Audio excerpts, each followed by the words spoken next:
സാബി അലോൺസോയ്ക്ക് പകരക്കാരനായി German club buyer ലെവർകുസന്റെ പരിശീലകനായി ചുമതലയേറ്റ മുൻ മാഞ്ചസ്റ്റർ യുണൈറ്റഡ് പരിശീലകൻ എറിക് ടെൻ ഹാഗിന് തന്റെ പുതിയ ക്ലബ്ബിൽ നാണം കെട്ട തുടക്കം.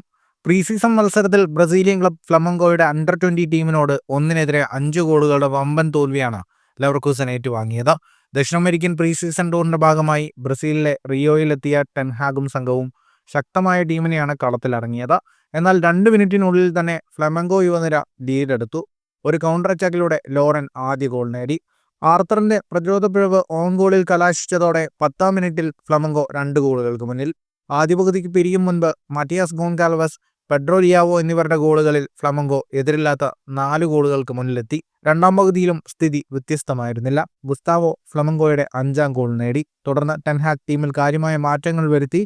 70-ാം മിനിറ്റിൽ ജർമ്മൻ അണ്ടർ-18 താരമായ മോൺട്രിയൽ കുൾബ്രിത്ത് ലെവർകുസനു വേണ്ടി ആശ്വാസ ഗോൾ കണ്ടെത്തി. ചരിത്രത്തിൽ ആദ്യമായാണ് പ്രീ സീസൺ ടൂറിന്റെ ഭാഗമായി ഒരു ബുണ്ടസ്ലീഗ ക്ലബ് ദക്ഷിണാമേരിക്കൻ പര്യടനം നടത്തുന്നത്.